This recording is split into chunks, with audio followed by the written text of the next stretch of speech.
1 ശമൂവേൽ അധ്യായം 9. ബെന്യാമിൻ ഗോത്രത്തിൽ കീശ് എന്നു പേരുള്ള ഒരു ധനികൻ ഉണ്ടായിരുന്നു.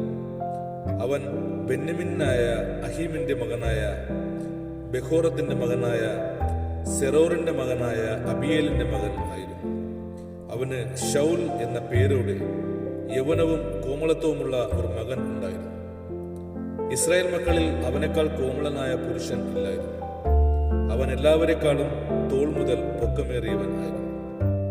ശൗലിന്റെ അപ്പനായ കീശിന്റെ കഴുതകൾ കാണാതെ പോയി. കീശ് തന്റെ മകനായ ശൗലിനോട്, നീ ഒരു ഭൃത്യനെയും കൂട്ടിക്കൊണ്ടു ചെന്ന് കഴുതകളെ അന്വേഷിക്കുക എന്ന് പറഞ്ഞു. അവൻ എഫ്രൈം മലനാട്ടിലും ശാലീഷ ദേശത്തും കൂടെ സഞ്ചരിച്ചു, അവയെ കണ്ടില്ല. അവർ ശാലിം ദേശത്തുകൂടെ സഞ്ചരിച്ച് അവിടെയും ഇല്ലായിരുന്നു. അവൻ ബെന്യാമിൻ ദേശത്തുകൂടെയും സഞ്ചരിച്ചു, എങ്കിലും കണ്ടുകിട്ടിയില്ല. സൂഫ് ദേശത്തെത്തിയപ്പോൾ ശൗൽ കൂടെയുള്ള ഭൃത്യനോട്, വരിക, നമുക്ക് മടങ്ങിപ്പോകാം, അല്ലെങ്കിൽ അപ്പൻ കഴുതകളെക്കുറിച്ചുള്ള ചിന്ത വിട്ട് നമ്മെക്കുറിച്ച് വിഷാദിക്കുമെന്ന് പറഞ്ഞു. അതിന് അവൻ, ഈ പട്ടണത്തിൽ ഒരു ദൈവപുരുഷനുണ്ട്, അവൻ മാന്യനാകുന്നു, അവൻ പറയുന്നതെല്ലാം ഒത്തുവരുന്നു, നമുക്ക് അവിടെ പോകാം, നാം പോകുവാനുള്ള വഴി അവൻ പക്ഷേ പറഞ്ഞു തരും എന്ന് അവനോട് പറഞ്ഞു. ശൗൽ തന്റെ ഭൃത്യനോട്, നാം പോകുന്നു എങ്കിൽ ആ പുരുഷന് എന്താകുന്നു കൊണ്ടുപോകേണ്ടത്? നമ്മുടെ ഭാണ്ഡത്തിലെ അപ്പം തീർന്നു പോയല്ലോ, ദൈവപുരുഷന് കൊണ്ടുചെല്ലുവാൻ ഒരു സമ്മാനവും ഇല്ലല്ലോ, നമുക്ക് എന്തുള്ളൂ എന്ന് ചോദിച്ചു. ഭൃത്യൻ ശൗലിനോട്, എന്റെ കയ്യിൽ 4 ശേക്കെൽ വെള്ളിയുണ്ട്, ഇത് ഞാൻ ദൈവപുരുഷന് കൊടുക്കാം, അവൻ നമുക്ക് വഴി പറഞ്ഞു തരും എന്ന് ഉത്തരം പറഞ്ഞു. പണ്ട് ഇസ്രായേലിൽ ഒരുത്തൻ ദൈവത്തോട് ചോദിപ്പാൻ പോകുമ്പോൾ, വരുവിൻ, നാം ദർശകന്റെ അടുക്കൽ പോക എന്ന് പറയും. ഇപ്പോൾ പ്രവാചകൻ എന്ന് പറയുന്നവനെ അന്ന് ദർശകൻ എന്ന് പറഞ്ഞു. ശൗൽ ഭൃത്യനോട്, നല്ലത്, വരിക, നമുക്ക് പോകാം എന്ന് പറഞ്ഞു. അങ്ങനെ അവർ ദൈവപുരുഷൻ താമസിച്ചു വന്ന പട്ടണത്തിലേക്ക് പോയി. അവർ പട്ടണത്തിലേക്കുള്ള കയറ്റം കയറി ചെല്ലുമ്പോൾ വെള്ളം കോരുവാൻ പോകുന്ന ബാല്യക്കാരത്തികളെ കണ്ടു. അവരോട്, ദർശകൻ ഇവിടെ ഉണ്ടോ എന്ന് ചോദിച്ചു. അവർ അവരോട്, ഉണ്ട്, അതാ നിങ്ങളുടെ മുമ്പിൽ, വേഗം ചെല്ലുവിൻ, ഇന്ന് പൂജാഗിരിയിൽ ജനത്തിന്റെ വക ഒരു യാഗമുള്ളത് കൊണ്ട് അവൻ ഇന്ന് പട്ടണത്തിൽ വന്നിട്ടുണ്ട്. നിങ്ങൾ പട്ടണത്തിൽ കടന്ന ഉടനെ അവൻ പൂജാഗിരിയിൽ ഭക്ഷണത്തിന് പോകും മുമ്പേ നിങ്ങൾ അവനെ കാണണം. അവൻ യാഗത്തെ അനുഗ്രഹിക്കേണ്ടതാകൊണ്ട് അവൻ ചെല്ലുവോളം ജനം ഭക്ഷിക്കുകയില്ല. അതിന്റെ ശേഷം മാത്രമേ ക്ഷണിക്കപ്പെട്ടവർ ഭക്ഷിക്കുകയുള്ളൂ. വേഗം ചെല്ലുവിൻ, ഇപ്പോൾ അവനെ കാണാം എന്ന് ഉത്തരം പറഞ്ഞു.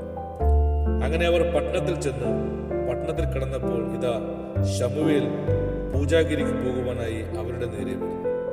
എന്നാൽ ശൗൽ വരുന്നതിന് ഒരു ദിവസം മുമ്പേ യഹോവ അത് ശമൂവേലിന് വെളിപ്പെടുത്തി.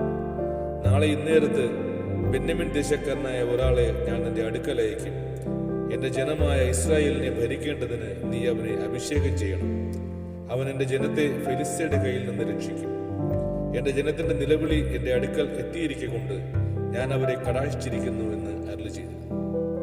ശമൂവേൽ ശൗലിനെ കണ്ടപ്പോൾ യഹോവ അവനോട്, ഞാൻ നിന്നോട് അരുളി ചെയ്ത ആൾ ഇതാ ഇവനാകുന്നു, എന്റെ ജനത്തെ ഭരിപ്പാനുള്ളവൻ എന്ന് കൽപ്പിച്ചു. അന്നേരം ശൗൽ പടിവാതിൽക്കൽ ശമൂവേലിന്റെ അടുക്കലെത്തി. ദർശകന്റെ വീട് എവിടെയെന്ന് പറഞ്ഞു തരണമേ എന്ന് ചോദിച്ചു. ശമൂവേൽ ശൗലിനോട്, ദർശകൻ ഞാൻ തന്നെ, എന്റെ കൂടെ പൂജാഗിരിക്ക് പോരുവിൻ, നിങ്ങളിന്ന് എന്നോടുകൂടെ ഭക്ഷണം കഴിക്കണം. നാളെ ഞാൻ നിന്നെ യാത്ര അയക്കാം, നിന്റെ ഹൃദയത്തിലുള്ളതൊക്കെയും പറഞ്ഞു തരാം. 3 ദിവസം മുമ്പേ കാണാതെ പോയ കഴുതകളെ കുറിച്ച് ചിന്തിക്കേണ്ട, അവയെ കണ്ടുകിട്ടിയിരിക്കുന്നു. എന്നാൽ ഇസ്രായേലിന്റെ ആഗ്രഹമൊക്കെയും ആരുടെ മേൽ? നിന്റെ മേലും നിന്റെ സർവ്വ പിതൃഭവനത്തിന്മേലും അല്ലയോ എന്ന് പറഞ്ഞു. അതിന് ശൗൽ, ഞാൻ ഇസ്രായേൽ ഗോത്രങ്ങളിൽ ഏറ്റവും ചെറുതായ ബെന്യാമിൻ ഗോത്രത്തിലുള്ളവനും എന്റെ കുടുംബം ബെന്യാമിൻ ഗോത്രത്തിലെ സകല കുടുംബങ്ങളിലും വെച്ച് ഏറ്റവും ചെറിയതുമായിരിക്കെ നീ ഇങ്ങനെ എന്നോട് പറയുന്നത് എന്ത് എന്ന് ഉത്തരം പറഞ്ഞു. പിന്നെ ശമൂവേൽ ശൗലിനെയും അവന്റെ ഭൃത്യനെയും കൂട്ടി വിരുന്നുശാലയിൽ കൊണ്ടുചെന്നു ക്ഷണിക്കപ്പെട്ടവരുടെ ഇടയിൽ അവർക്ക് പ്രധാന സ്ഥലം കൊടുത്തു. ക്ഷണിക്കപ്പെട്ടവർ ഏകദേശം 30 പേർ ഉണ്ടായിരുന്നു.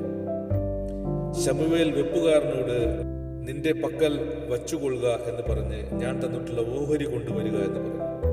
വെപ്പുകാരൻ കൈക്കുറകും അതിന്മേൽ ഉള്ളതും കൊണ്ടുവന്ന് ശൗലിന്റെ മുമ്പിൽ വെച്ചു. നിനക്കായി സൂക്ഷിച്ചു വെച്ചിരിക്കുന്നത് ഇതാ, തിന്നുകൊള്ളുക, ഞാൻ ഉത്സവത്തിന് ആളുകളെ ക്ഷണിച്ചിട്ടുണ്ട് എന്ന് പറഞ്ഞുകൊണ്ട്, ഇത് ഉത്സവത്തിന് വേണ്ടി നിനക്കായി സൂക്ഷിച്ചിരിക്കുന്നു എന്ന് ശമൂവേൽ പറഞ്ഞു. അങ്ങനെ ശൗൽ അന്ന് ശമൂവേലിനോടുകൂടെ ഭക്ഷണം കഴിച്ചു. അവർ പൂജാഗിരിയിൽ നിന്ന് പട്ടണത്തിലേക്ക് ഇറങ്ങി വന്ന ശേഷം അവൻ വീട്ടിന്റെ മുകളിൽ വെച്ച് ശൗലുമായി സംസാരിച്ചു. അവർ അധികാലത്ത് അരുണോദയത്തിങ്കൽ എഴുന്നേറ്റ് ശമൂവേൽ മുകളിൽ നിന്ന് ശൗലിനെ വിളിച്ചു. എഴുന്നേൽക്ക, ഞാൻ നിന്നെ യാത്ര അയക്കാമെന്ന് പറഞ്ഞു. ശൗൽ എഴുന്നേറ്റ് അവർ രണ്ടുപേരും, അവനും ശമൂവേലും തന്നെ വെളിയിലേക്ക് പുറപ്പെട്ടു. പട്ടണത്തിന്റെ അറ്റത്തെത്തിയപ്പോൾ ശമൂവേൽ ശൗലിനോട്, ഭൃത്യൻ മുമ്പേ കടന്നു പോകുവാൻ പറ. അവൻ കടന്നുപോയി. ഞാൻ നിന്നോട് ദൈവത്തിന്റെ അരുളപ്പാട് അറിയിക്കേണ്ടതിന് നീ അല്പം നിൽക്ക എന്ന് പറഞ്ഞു.